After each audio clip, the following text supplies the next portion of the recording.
অন্যান্য দেশের সাহিত্য থেকে ভারতীয় সাহিত্য কিন্তু অনেকটাই ধনী, আর ভারতীয় সাহিত্যের মধ্যে বাংলা সাহিত্য কিন্তু আরও অনেক বেশি ধনী।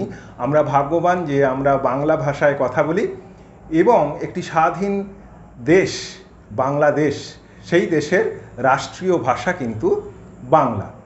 সেই কারণে আমরা বাংলা সাহিত্যের বিপুল পরিমাণ স্বাদ গ্রহণ করতে পারি, এটা আমাদের সৌভাগ্য।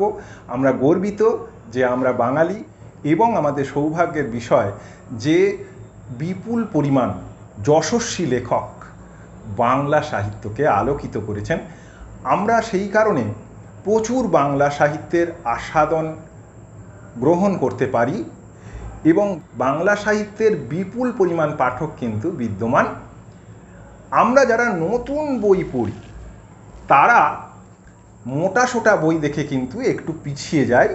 তাহলে কি ছোটোখাটো উপন্যাস লেখা হয়নি, যেগুলোকে এখন নভেলা বলা হয়, উপন্যাসিকা বলা হয়? সেরকমও বিপুল পরিমাণ লেখা আছে যেগুলো কি বাংলা সাহিত্যের এক একটা মাইলস্টোন। এক ঝলকে সেই রকম 50টা ছোট কলেবরের বই আমরা দেখব। নতুন যারা পাঠক, নতুন যারা বাংলা সাহিত্যের সংগ্রাহক, তারা এই বইগুলো সংগ্রহ করতে পারেন, নেড়ে চেড়ে দেখতে পারেন, পড়ে দেখতে পারেন, কোনো বই হতাশ করবে না। এই বইগুলো কোনো ক্রমানুসারে সাজানো নয়, এমনকি রচনাকাল হিসাবেও সাজায়নি। এরকম 50টা কেন, প্রায় 200টা বই যখন তখন যে কোনো ভালো পাঠক সবার সামনে মেলে ধরতে পারেন। আমার হাতের কাছে যে বইগুলো ছিল তার মধ্যে থেকে বেছে 50টা বই নিয়ে এই ভিডিও তৈরি করেছি। মৃত্যুর আগে আপনি কোন 50টা ছোট কলেবরের উপন্যাস অবশ্যই পড়বেন।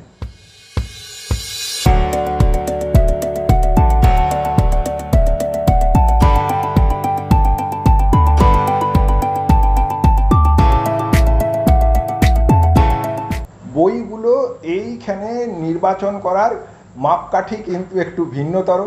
লাইব্রেরিতে বই যেভাবে সাজানো আছে সেখানে সামনের থাকের বইগুলো থেকে আমি এই 50টা ক্ষীণতনু উপন্যাসের বই পছন্দ করেছি। পিছনের থাকের বইগুলো এক্ষেত্রে নেগলেক্টেড হয়েছে। অনেকেরই মনে হতে পারে যে অনেক ভালো বই এই 50টা বইয়ের বাইরে রয়ে গেল। সেটা সত্যি, এই 50টা বইও কিন্তু কম ভালো নয়। অধিকাংশ প্রবীণ পাঠকদেরই এই উপন্যাসগুলো হয়তো পড়া। নবীন পাঠকরা এখান থেকে হয়তো দু একটা এমন বই বেছে নিতে পারেন যেগুলো হয়তো তার সংগ্রহে এই মুহূর্তে নেই। সেক্ষেত্রে এই ভিডিওটা আরও বেশি প্রাসঙ্গিক হয়ে যাবে। এক্ষেত্রে কিন্তু পকেট বই প্রায় বাদ দিয়েছি, একটি কি দুটি পকেট বই নিয়েছি। আনন্দের যে ছোট সাইজের পকেট বই সেগুলো এখানে বাদ রেখেছি। সেখানেও কিন্তু দারুণ দারুণ উপন্যাস আছে, যেমন বিমল করের বালিকাবধূ। এত ছোট সাইজের বই, এখানে কিন্তু একটা মোটামুটি সাধারণ আকারের যে বইগুলো আছে সেই রকম বইগুলো আমি পছন্দ করে নিয়েছি। এই বইগুলো পৃষ্ঠা সংখ্যা অবশ্যই 150-এর কম। 150-এর কম পৃষ্ঠা এই রকম বই নেওয়ার একটা যুক্তি হচ্ছে যে নতুন পাঠকরা যারা অনেক মোটা বই পড়তে পারেন না, তাদের যেমন সুবিধা হবে পড়তে, তেমনি এই বইগুলো যদি কেউ কিনতে চান তাহলে একটু কম মূল্যে হয়তো এই বইগুলো কেনা যেতে পারে। সেক্ষেত্রেও পাঠকদের কিছু সুবিধা হবে বলে আমার মনে হয়। যাই হোক, দেখে নিন আমার পছন্দের ক্ষীণতনু 50টি উপন্যাসের একটা লিস্ট। আমি পরবর্তী সময় আরও অনেকগুলো হয়তো 50টি বইয়ের লিস্ট তৈরি করে আপনাদের জন্য দেবো, দেখে নিন। এটা একটা সামাজিক উপন্যাস। যারা একটু মিষ্টি প্রেমের গল্প ভালোবাসেন তাদের হয়তো এই বইটা বেশ ভালো লাগবে। কিনু গোয়ালার গলি একটা ক্লাসিক উপন্যাস, ছোট কলেবরের হলেও এটা কিন্তু অনবদ্য একটা উপন্যাস। ঋত্বিক ঘটকের বিখ্যাত সিনেমার কাহিনীটি কিন্তু লিখেছিলেন শক্তিপদ রাজগুরু। এটা সেই উপন্যাস।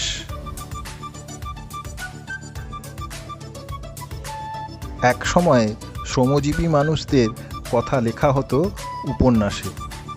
এটাও একটা ক্লাসিক উপন্যাস। এই উপন্যাস এখন বাংলা সাহিত্যের একটা উপকথায় রূপান্তরিত হয়েছে। এই উপন্যাস সম্ভবত এখন ইউনিভার্সিটির সিলেবাসের মধ্যেও চলে এসেছে। এক উত্তাল সময়ের জীবন্ত দলিল এই উপন্যাস। এই উপন্যাসটাও বাংলা সাহিত্যের একটা মাইলস্টোন। যারা বিজ্ঞানের অ আ ক খ জানেন না, তারাও এই উপন্যাসটা পড়লে বিজ্ঞান নিয়ে একটু অনুসন্ধিৎসু হয়ে উঠবেনই। এমন একটা উপন্যাস বাংলা সাহিত্যে আর দ্বিতীয়বার লেখা হয়নি। শৈলজানন্দ মুখোপাধ্যায় বাংলা সাহিত্যে এক ব্যতিক্রমী নাম। তিনি কয়লা খনি এলাকা নিয়ে বিস্তর লিখেছেন। তার লেখা শুরু করার সময় যে কোনো পাঠকেরই উচিত কয়লাকুঠির দেশ উপন্যাসটি দিয়ে শুরু করা। রামচরিত্র উপন্যাসটা নিয়ে খুব বেশি কাউকে বলতে শুনি না। আকারে ক্ষুদ্র হলেও পাঠক মনে এই উপন্যাস গভীর অভিঘাতের সৃষ্টি করে। এটা অবশ্যই একটা ক্লাসিক উপন্যাস। উত্তম কুমার ও শর্মিলা ঠাকুর অভিনীত বিখ্যাত চলচ্চিত্র অমানুষ পরিচালনা করেছিলেন শক্তি সামন্ত। কিন্তু কাহিনীটি কার ছিল? শক্তিপদ রাজগুরুর নয়া বসত উপন্যাসটির চিত্ররূপ ছিল এটি। এটা শুধু কনি বা খিদ্দার লড়াইয়ের উপন্যাস নয়, এটা যে কোনো লড়াকু মানুষের দারিদ্র্য এবং অন্যান্য প্রতিকূলতার বিরুদ্ধে জয়লাভের ইতিহাস। আমার মতে স্ট্রাইকার হলো বাংলা সাহিত্যে ফুটবল নিয়ে লেখা সর্বশ্রেষ্ঠ উপন্যাস।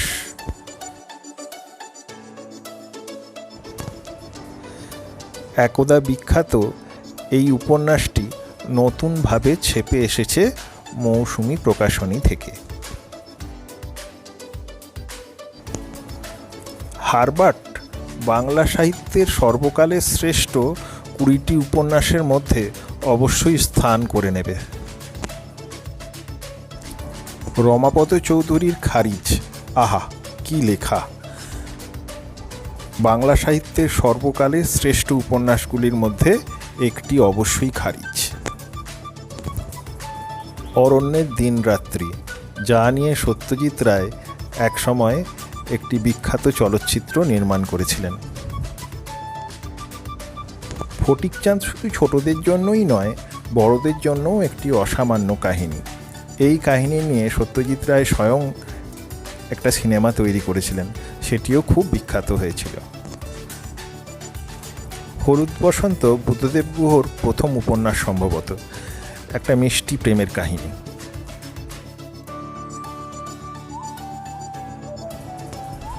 অগ্নিসংকেত ছোট সাইজের পকেট বই হিসাবে আনন্দ পাবলিশার্স থেকে বেরিয়েছিল 1984 সালে।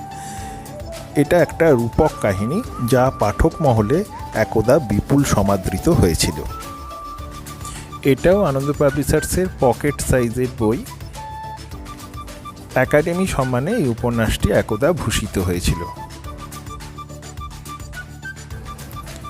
সমরেশ মজুমদারের কুলকুণ্ডলিনী উপন্যাসটি পড়ে আমি প্রথমে বেশ চমকে গেছিলাম। এ ধরনের উপন্যাস তার আগে আমি একটাও পড়িনি। আবু ইসহাকের সূর্য দীঘল বাড়ি বাংলা সাহিত্যের একটি চিরকালীন সম্পদ। সুন্দরবনের জল জঙ্গল, দারিদ্র্যপীড়িত মানুষ এবং সাইক্লোনের ভয়াবহ রূপ জলরাক্ষস উপন্যাসের বিষয়বস্তু। এটা একটা অসাধারণ উপন্যাস।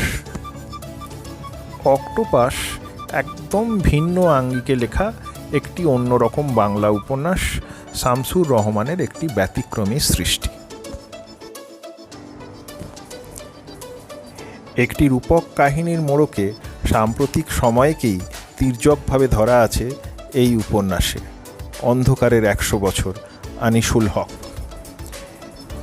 এ কাহিনী এক অবিরাম দুঃখের রূপকথা, এক অবিরাম দারিদ্র্যের রূপকথা। একদম ভিন্নধর্মী একটি কাহিনী। গৌরীপুর জংশন, হুমায়ুন আহমেদ। হিমু সিরিজের সর্বশ্রেষ্ঠ উপন্যাস কোনটি? আমার মতে চলে যায় বসন্তের দিন, হুমায়ুন আহমেদের একটি দুর্ধর্ষ উপন্যাস। একটি রূপক কাহিনীর অন্তরালে আমাদের খুব চেনা একটি শহরকে অন্যভাবে দেখিয়েছেন লেখিকা জয়া মিত্র। কৃষ্ণপুত্র শাম্বকে এক সংগ্রামী রক্তমাংসের শরীরে দেখা যায় কালকুটের শাম্ব উপন্যাসে। বিবর সমরেশ বসুর এক ভিন্ন ধারার বহুল চর্চিত থ্রিলার উপন্যাস।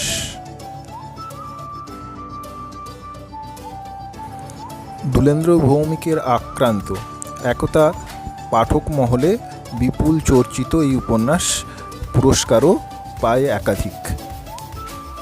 দিব্যেন্দু পালিতের অনুভব এই উপন্যাসটিও একদা একাডেমি পুরস্কারে ভূষিত হয়েছিল।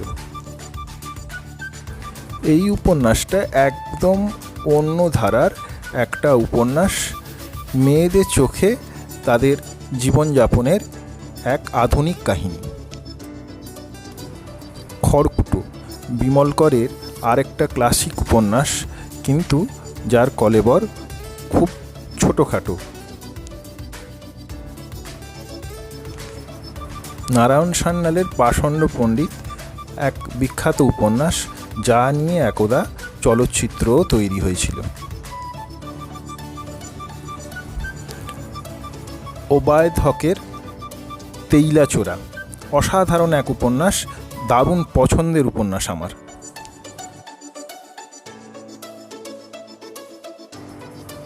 নবনীতা দেবসেনের বীরাগমন ছোট কলেবরের একটা সুন্দর সামাজিক উপন্যাস।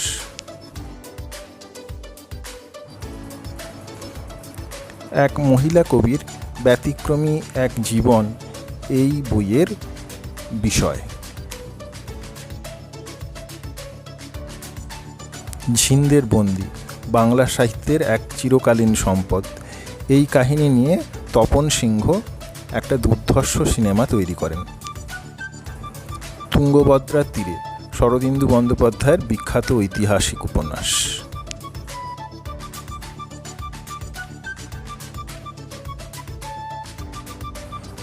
সমরেশ মজুমদারের প্রথম উপন্যাস দৌড় উপন্যাসটা লিখে পাঠক মহলে হইচই ফেলে দেন তিনি।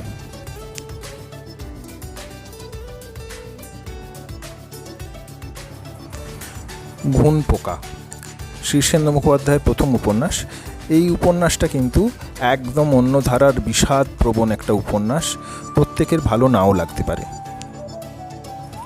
সমরেশ বসুর বিটি রোডের ধারে ছোট কলেবরে যে অসাধারণ একটা উপন্যাস যখন তখন লিখে ফেলা তার পক্ষে সম্ভব, তার একটা উৎকৃষ্ট উদাহরণ এটি। শীর্ষেন্দু মুখোপাধ্যায়ের নিচের লোক উপরের লোক এই উপন্যাসটা আমার ব্যক্তিগতভাবে খুব ভালো লাগা একটা উপন্যাস। আমি ও বনবিহারী সন্দীপন চট্টোপাধ্যায়ের একাডেমি প্রাপ্ত উপন্যাস, অসাধারণ আরেকটি বই।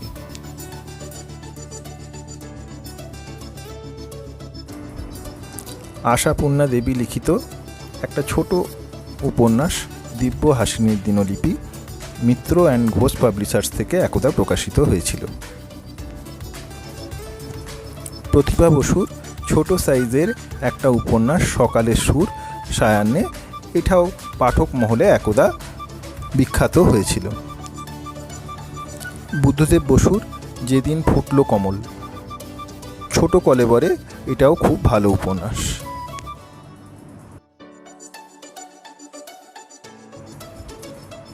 শৈবাল মিত্রের অজ্ঞাতবাস একদম অন্য ধরনের একটা কাহিনী।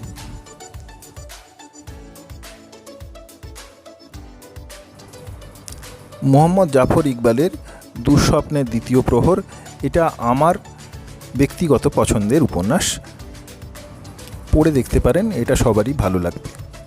যাই হোক, আজ এই পর্যন্তই, দেখা হবে পরের ভিডিওতে। নমস্কার।